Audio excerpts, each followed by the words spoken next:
Now easier than ever to make your home the most comfortable place you've ever been.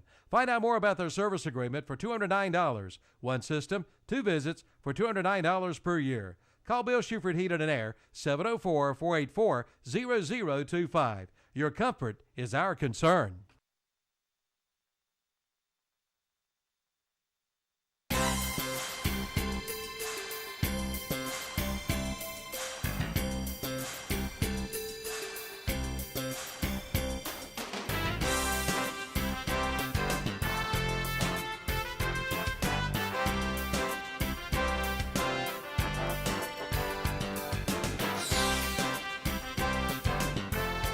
And good morning. It's time now for the Community Profile on WLON, WOHS, WCSL, and on KTCBroadcasting.com. You can watch live on our studio camera. This is Milton Baker along with Sandy Alexander, the co-host and executive producer of the program. And Sandy, I'm looking forward to today's show. I am too. It's something I didn't know and anxious to learn more about. Right, a topic for animal lovers and especially horse lovers. Now, that's right. I have never owned, large horses, but I have in the past had the miniature horses. Well, I grew up with two. So you grew up around horses? Yeah. Okay, would you please introduce our guest and our topic for today? We're proud to have today Debbie and Harold Metcalf from Stolen Horses International. Mm-hmm. And their story, just the few minutes we've had together, is remarkable. They have Hurricane Katrina. They've rescued horses from there. Mm-hmm. They've found stolen horses that people have walked off with. And they have just been featured on People magazine. I'll just let Debbie tell you about that. But it's just amazing the work that they're doing. And I'm sure the people out here that own horses are glad you're in business. Yeah.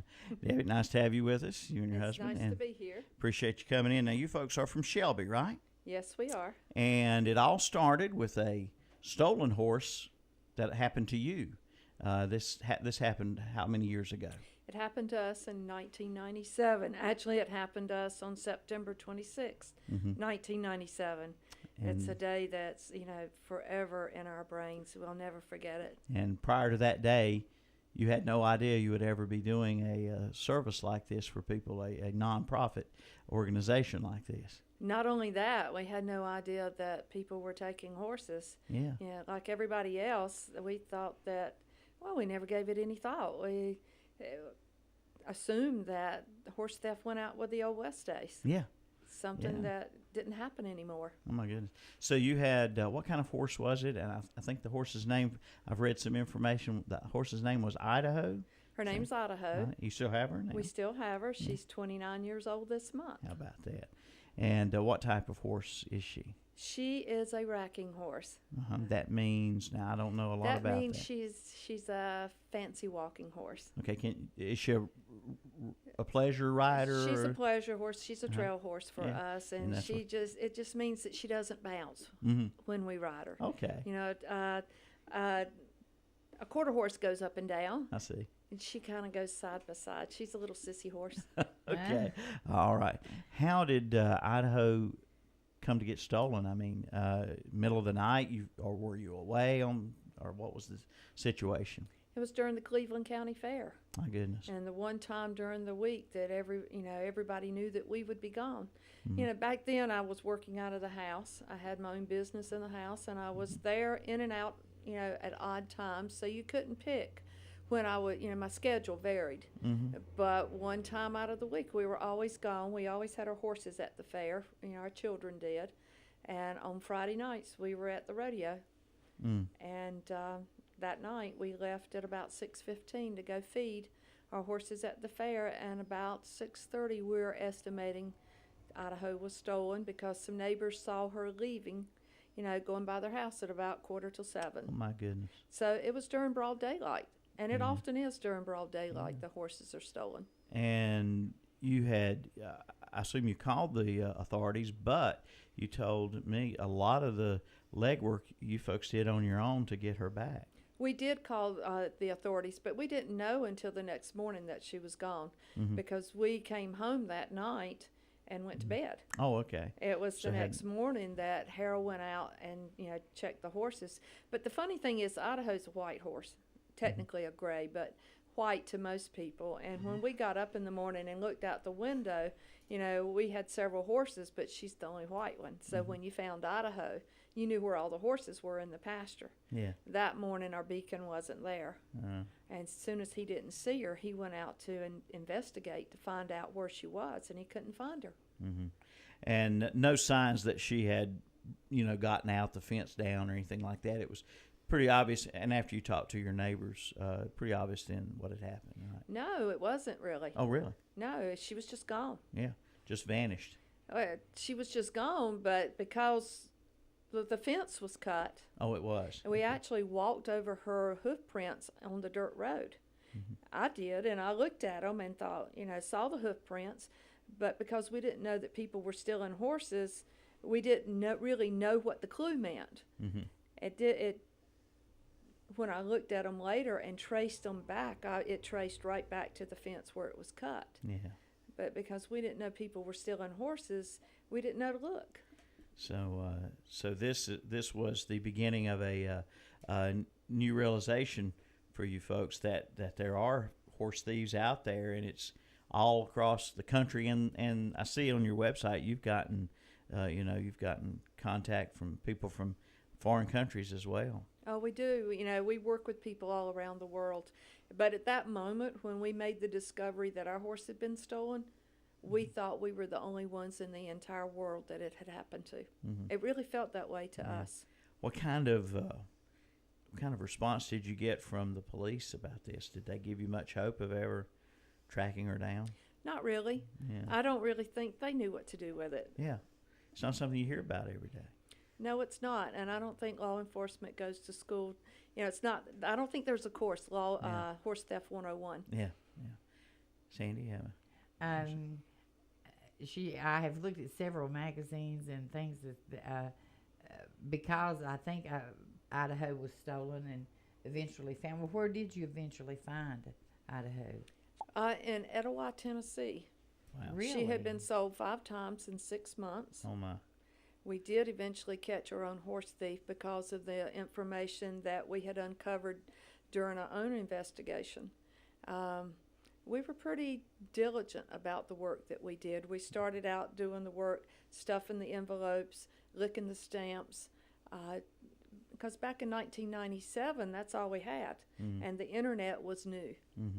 And we had some friends around Shelby that kept saying, go to the internet, go to the internet. I didn't know what an email was. I didn't even know what the internet was. But finally, we had some friends here that put me on the internet, helped me get the AOL account, and I can still hear that noise when you signed on to AOL, and because I would sit up all night long, and if there was an email account out there that had anything to do with a horse, I would harvest that. I was the harvest queen. And I would send our internet message out, and that's how it grew. Just got bigger and bigger and bigger, and people kept coming back to me and saying, I'll help you if you help me. And that's how this organization was starting without me even knowing that it was. Yeah, that's true. So it was sort of started from your own experience, your own horrifying experience, I'm sure. Any other organizations like this around the country or around the world that you work with to get information out about missing or stolen horses? There's absolutely nothing like this in the world. We're the only nonprofit organization that does what we do. There are some organizations in Europe that do this in Europe, because Europe has a huge problem too.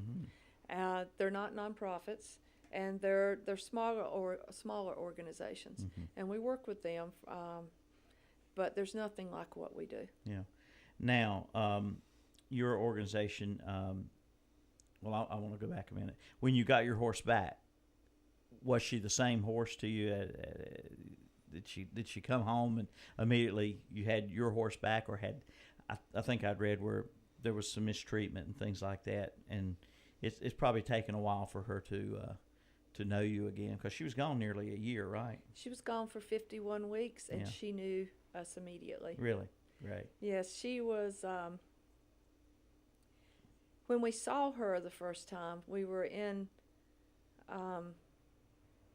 This is kind of an emotional thing because we weren't sure if she would know us, and a lot of people think that horses don't remember, and we weren't even sure if she would. But when the police were bringing her to us, to the parking lot we were standing in, we saw her coming out of a dirt road. The police were leading her out behind a Bronco on a lead rope.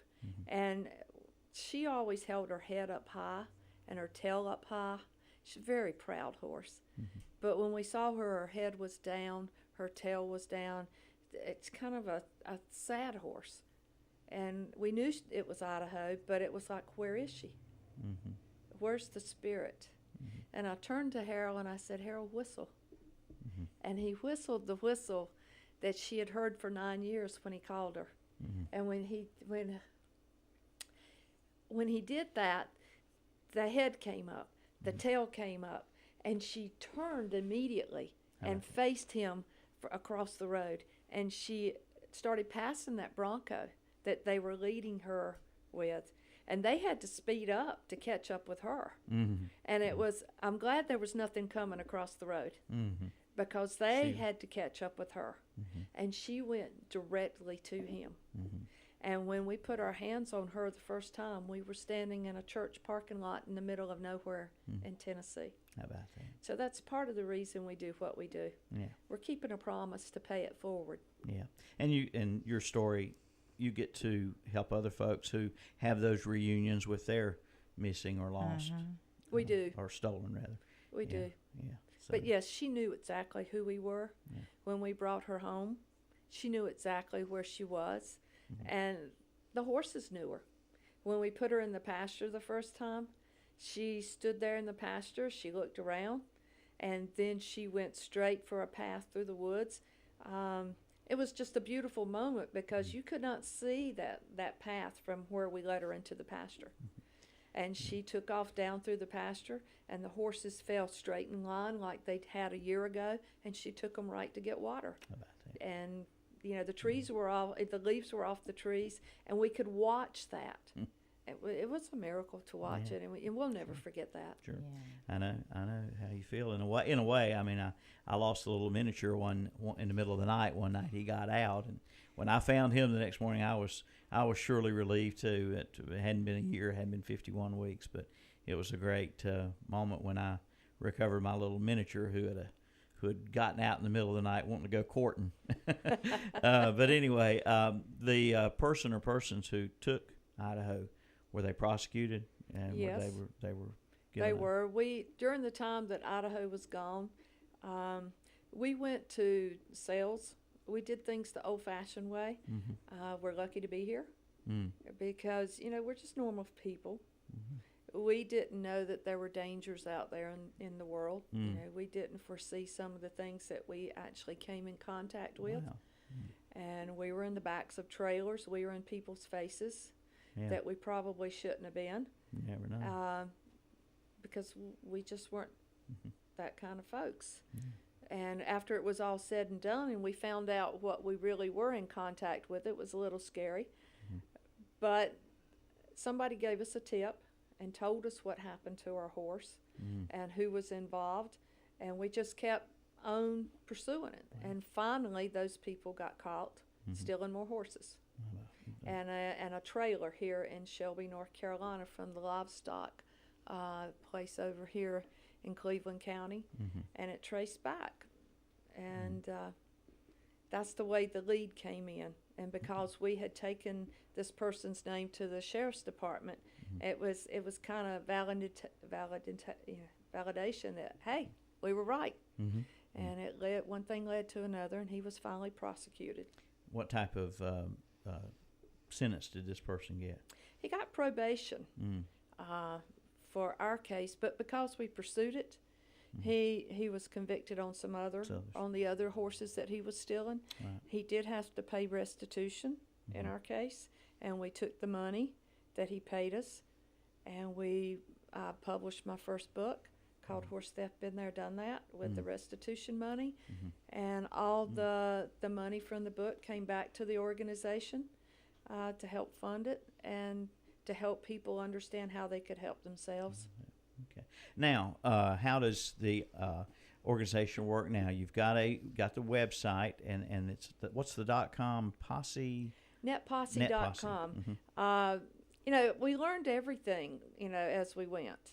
Like I told you, I didn't know anything about the internet.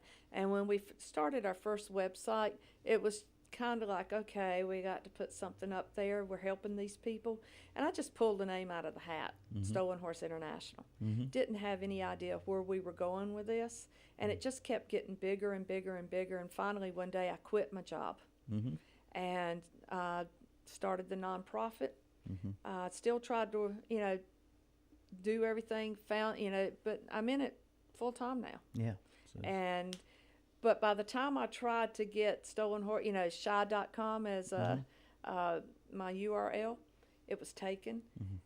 But Joe DePriest with the Charlotte Observer had nicknamed us Net Posse, and it stuck. People were liking it, and we were called that, so that's how we came up with netposse.com. Okay. So how does it work now? You've got a website. If someone has a missing or presumed stolen horse or one they know was stolen, they go to your website, they fill out information that goes out to other members and locations around the country, around the world. If a person has a missing horse, it really doesn't matter now. It started out just stolen horses. But we work with any horses now and tack and trailers, no matter how they're lost or found. But they do have to file a report through Stolen Horse International to get our help. We're not going to pass along emails. We work with law enforcement and different agencies around the country. So we have a very stringent filing process. They come onto the website, they register for an account, and then they go through the filing process. We look at the information, we process it, and then we send our reports out to tens of thousands of people. And we have a mailing list that people can sign up for free. They send them to their friends, who send them to their friends, who send them to their friends. Because we've been doing this for 16 years, we can, I'm so good at this that I can pinpoint where I send people. We may send to a mailing list that has 100,000 recipients. Our mailing list may be relatively small, but on that mailing list may be someone who has a mailing list of 100,000. Okay. Or I may have a network over here I know someone specifically that works with that type of horse. And I will call them up and say, here's one for you. It's a very tailored mailing list that we have. Sandy? Debbie has written several books, and I'm looking at a Net Posse works, pictures of she and Harold, and that has to be Idaho. That is Idaho. Beautiful horse. And I had to, Debbie showed it to me. My girlfriend, Marianne Miller, their horse got gone, Sammy, several years ago, and she called me just distraught over Sammy being gone, and we just prayed and done everything we knew to do. But Sammy came home, and for ages I had it on my voicemail because when she called, it's Sammy's home, Sammy's home. So I kept it on there a long time, but Sammy was found, and thanks to Debbie and how old was Sammy? Sammy was 37 years old. Yeah, okay, I knew he was old, but he's home, and I know Marianne was just beside herself, and Gabby as well. So it's a wonderful organization, and looking at these chips, I was asking Debbie. A lot of people go to the vet and have them putting their dogs and cats and everything. But these are for horses. Yeah, that was a question. I didn't even see that. I was going to ask you about that. There is a microchip type of device now you can put in your horses. How does that work? Okay, we have several things that we do. One of the things that we try to get people to do is ID their horses. It's the basis of our program to ID in case anything happens to the horses. People can microchip their own horses. And they can come to us, and we have all different types of microchips that they can insert themselves. And not only do we have the chips, we offer the education that goes along with the microchips. There's different kinds of microchips. So when they come to us, we try to find out what they do with their horses so that they get the right microchip for the type of events that they're doing. And with our microchips, we have 2 different types of registries, and they're really low cost as well. And we also have the ID tags that you can put on your saddles and on your dogs. We're looking at the whole package in the equine industry, not just your horse. But where do you go when your horse is on a trail? You take your dog with you. Dogs get lost too. You know, we're the whole package deal here. You know, we've taken our dogs with us, and we know that the horse owner loves their dogs too. So, you know, we just love the whole horse industry. So we're trying to help everybody out there that loses something. Was back to the topic before, was Idaho your first horse, or have you been into horses for longer than that? No, I was one of those people growing up that always wanted a horse. I was a city girl. When I was 10 years old, I finally thought I was going to get a horse. Instead, I got Trigger, which was a Chihuahua. Oh. A Chihuahua named Trigger. And I named her Trigger. I didn't get a horse until I met Harold. And we got our first horse named Dusty. And Dusty's on the cover of my book, and as it turns out, Dusty was stolen. And I didn't know that until after we published the book. And the person who sold us the book, sold us the horse, came back later and said that it was a high chance that he was a stolen horse too. Oh my goodness. I wished I'd known. I've been trying to find his owner, knowing what we've been through. Yeah. I can't help but to think that somebody, because he was a really nice horse, was looking for him too. Are there particular types of horses, or can it happen to any horse? It can happen to any horse, any breed. I think before we went on the air, you mentioned with the hard times, people, if a horse does get out on its own, they may see it wandering around. Well, it's maybe they think a easy way to make a few bucks in these hard times. Well, I think it's important to mention that this is not a small problem. There was a study done in the late 90s that estimated 40 to 55,000 horses a year stolen. Wow. We don't know what the numbers are today because there's not been any recent studies. But we do know that with the recession, that we're seeing that, you know, if a horse just gets out, that they don't always come back, and that people are needing money now, and that we're seeing crimes of opportunity. A horse that just gets out doesn't take itself to a horse auction. But we're seeing horses that just get out show up there. So there's all kinds of crimes of opportunity now because of necessity. Yeah. You know, they don't just let themselves out and travel down the road. Yeah. So you've had cases with, like I say, all types of horses. Like I had the miniature horses. Never had one, stolen. I thank goodness, but did lose one in the middle of the night one night, but lucky enough to get him back. Most of the time they will stay close by if someone doesn't pick them up, if they've just gotten out of a fence or something somewhere. But, well, horses are herd animals. They generally don't travel away unless something scares them away. Yeah. They're going to stay close to home. Yeah. I think Sam maybe got chased by a few dogs that night, and he wound up at a dairy farm a mile or so down the road. But anyway, yeah, you've dealt with all kinds of horses, miniature horses, pleasure horses, working horses, just about every kind possible, I imagine. Oh, yes, and they're stolen from every type of place, even, horse shows. We've even had horses taken just for a little while, like from horse shows when there's a horse that somebody wants to beat, and this is the horse to beat, so they just disappear for a little bit. Oh, and or move to another stall where they can't be found, a huge horse show, and they can't be found for a while just so they can't compete. I mean, it's remarkable the things that we deal with, and shocking.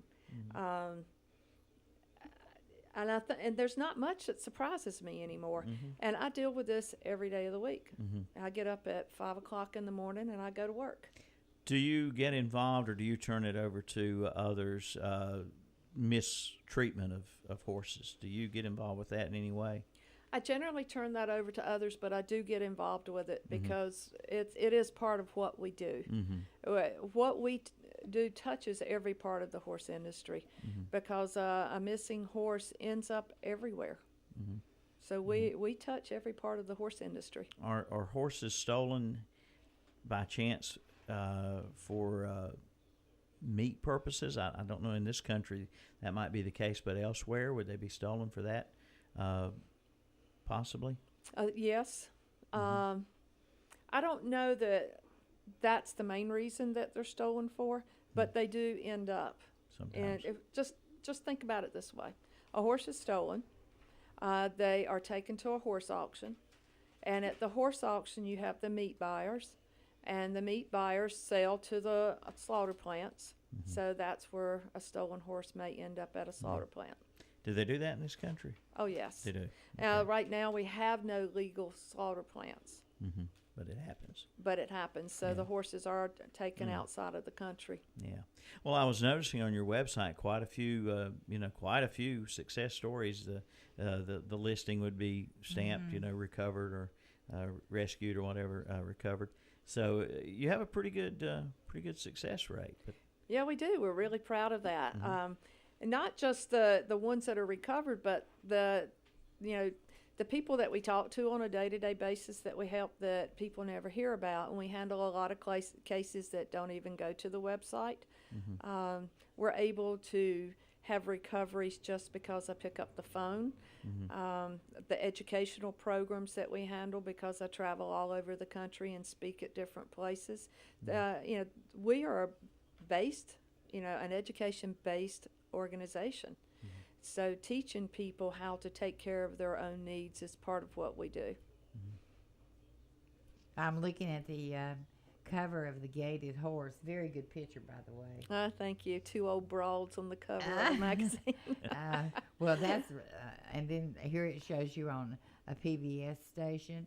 You've been in People magazine, on the Today Show. I think you're doing very well getting the message out. We try. I think it's a wonderful work you do, and there you are speaking in Houston, Texas, was it? Fort Worth, Fort down Worth. at the Will Rogers Center.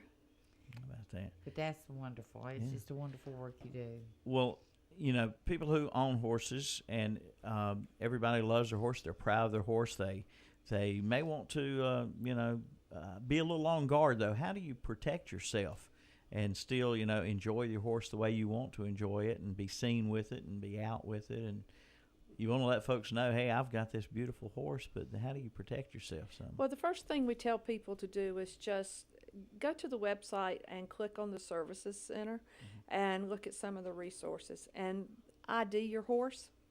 Make sure you put some permanent ID on the horse, and you can put some signs up around your property. If you're going to travel with your horse, take some signs with you. We have some on the website that say horses have permanent ID, and equipment. Our equipment does too. And even if you don't do that, you're telling people that you do, and to go to your neighbor's house. Go knock on their door. Leave me alone. Yeah. Because there's else. always somebody trolling, just like they picked us out. This is a huge crime. And the people who steal horses, the people who don't have horses, they need to be concerned too, because the people who do steal horses take your jet skis, they take your tractors, they take your lawnmowers. When you look at the crime, the rap sheet on these people, it's not just horses that they're taking. So everybody needs to be concerned about these people. Yeah, that's exactly right. A thief is a thief. So when you catch one thief in one particular incident, you may catch a thief that is responsible for many more. You may solve several crimes at one time. Exactly. Yeah. Exactly. Amazing. They're not nice people. No, certainly not. And I mentioned before we went on the air, in the Old West, you always hear the old Gunsmoke shows or the old movies. Horse thieving was a hanging offense, and you said something kind of caught me by surprise there. But tell them what you said.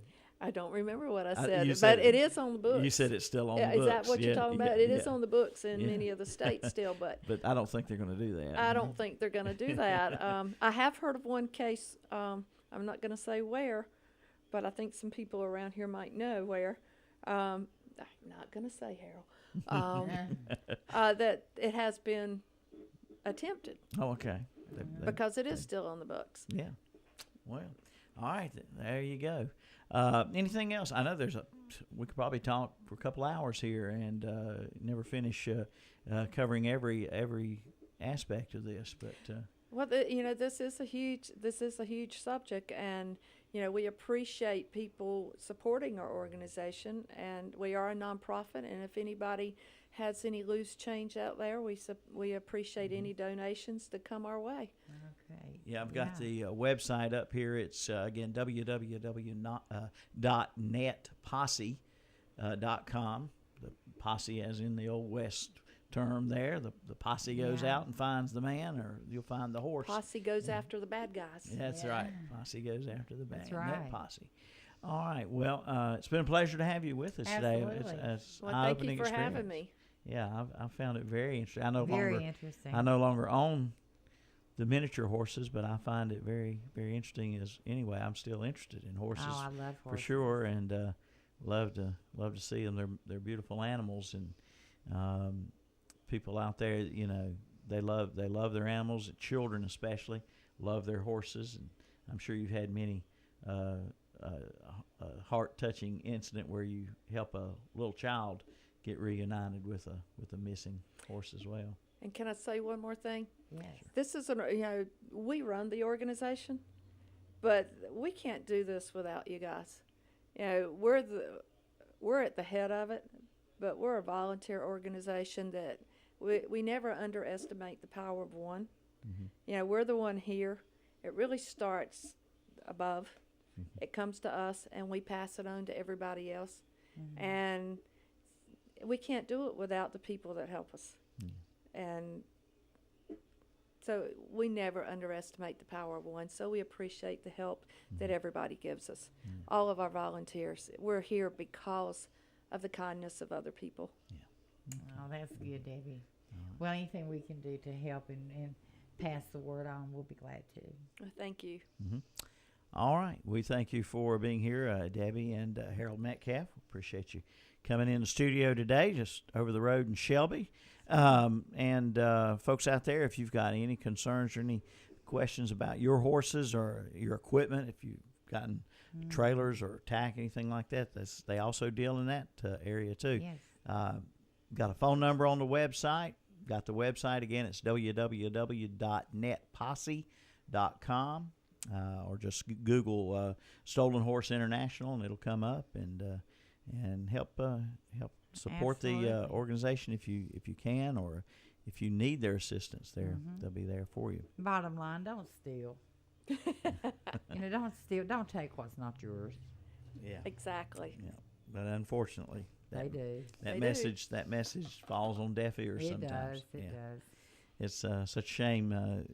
Folks like Debbie and Harold and other horse owners who love and take care of their horses work so hard to have something that they want and enjoy, and then others just come along, like you say, without regard for anything, and just taking these horses, and after they're stolen, there's no telling what might happen to them. Around October every year, we see an increase. If you have a horse that a child rides, we see an increase of horses stolen that children ride, ponies and small horses, every year. And we that's see that. in October, leading to the holidays. Leading into the holidays, Yeah. and an increase of Christmas ponies. Yeah, every kid wants Talking about breaking hearts. Oh yeah, And yeah. If it's a horse, like I say, if it's a horse that a child has ridden, and that child has lost their horse, even though another child may get this horse because they don't understand what the situation might have been, and would have no idea what the situation might have been before. So, I guess when you buy a horse from someone, how can you be sure you're buying a horse that has not been stolen? It's really hard because you can go to, well, with technology today, you can create paperwork. You can go to these horse auctions and buy fake paperwork. You just have to do a lot of due diligence. If it doesn't feel right, if it's too good to be true, it probably is. You just have to keep asking questions and keep checking. Now, a lot of horses do come without paperwork. But if somebody's trying to sell you a really fantastic horse for a really rock bottom price, you might beware of that horse. Because we've had to take horses back from people.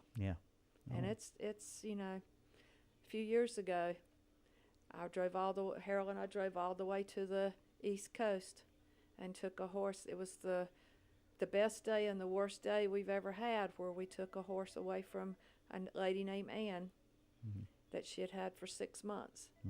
And we loaded it on the trailer. And she loved that horse dearly. But he was a stolen horse. And then we brought it all the way back to Charlotte, North Carolina, and gave it back to its owner on Valentine's Day, on her birthday. So there's good reunions like that with the rightful owner, but there's the heartbreaking separation from a buyer who had no idea. And we broke a heart and we repaired a heart. But when someone steals a horse, they, hearts break. They fall like dominoes. It's true. It's so sad. Well, it's been a pleasure talking to you. Absolutely. Well, thank you. Maybe we can do it again sometime. Okay. All right, Sandy, tell us about tomorrow's show. Tomorrow we are going to have Miss Shelby, the newly crowned Miss Shelby, last Saturday night. And Miss Shelby Outstanding Teen will be our guest. All right, folks, tune in tomorrow after the 10 o'clock news and weather, about 10:07, 10:08, somewhere along in there. We'll have the Community Profile program. Hope you've enjoyed the show today, and join us again next time.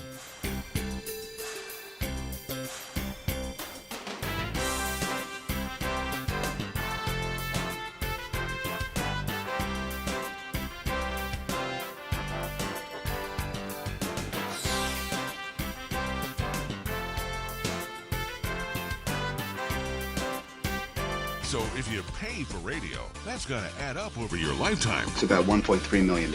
Wow. Aren't you glad there's still free radio? Big Oak Country, WHS Shelby, WLON Lincoln, WCSL, Cherville, Gastonia. Here's what's up in Cleveland, Gaston, and Lincoln counties. Brought to you by the What's Up Shopper and Big Oak Country, WHS, WCSL, and WLON. The Cleveland County Department of Social Services announces the availability of funds for the Low Income Energy Assistance Program. This program provides a one-time vendor payment to eligible households to assist with rising costs. The funding is limited. The agency is open Monday through Friday, 8 a.m. to 5 p.m. For more information, call 704-487-00.